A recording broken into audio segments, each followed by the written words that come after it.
د پاکستان پخوانی وزیر اعظم عمران خان د بډو رشوتونو په یو قضیه کې په داسې حال کې عدالت ته وړاندې کړی شوی دی چې 13 ورځ د هغه د نیولو وروسته په ګرد هیواد کې د تشدد نه ډکې مظاهرې پیل شوې دي. او نن د پنجاب او خیبر پختونخوا حکومتونو په صوبو کې د امنیت د ټینګ ساتلو لپاره فوج بللې دی.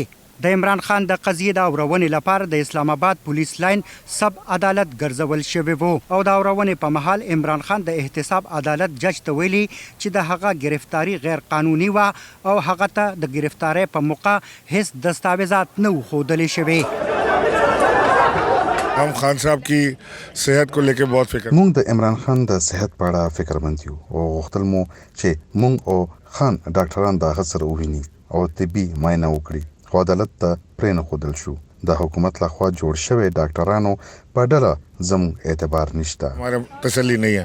د القادر ټرست نومي قضیه کې د عمران خان د گرفتاری نه پس نن په توشخانه کیس کې هم په نوموړي باندې فرد جرم لګول شوی دی. جی ایچ کیو کې داسې حمله شوی دی هغه مونږ بالکل ایز ا سینیټر زه تردید کوم او زموږ لیډرشپ هم تردید کړی دی. دا پری پلان تحت باندې پخپله کړی دی او بیا مونږ باندې راوړی دی. جی کله چې عمران خان په دې قضیه کې د پولیس لاین عدالت ته راوستل کېدو نو دغلته چارچاپیره امنیتي ځواکونه پر ځای کړی شوي وو او د پاکستان تحریک انصاف مخکښه مشران عدالت ته نه پرېښودل کېدل. د عدالت نه په لږ واټن باندې د پولیسو او د عمران خان د فعالینو ترمنځ د اخوډب پیښې هم شوي دي او پولیسو په مظاهرچیانو د اوښکو بهیونکي ګیسونه ورولي دي.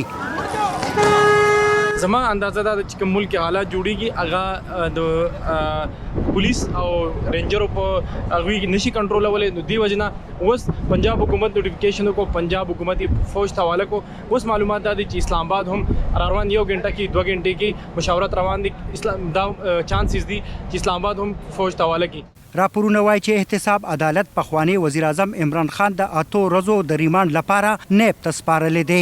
اخوا د پاکستان د وزیر اعظم شهباز شریف ځانګړي استازي عطا تارړ په اسلام آباد کې یو خبري کانفرنس ته ویلي چې په ادارو د برید کوونکو پیژندګلو شوې ده او د هغوی پر ضد به د ترهګرۍ مقدمې جوړول کیږي. د خپل همکار وقار احمد سره ارشد حسین، وایس اف امریکا، ډیوا، اسلام آباد.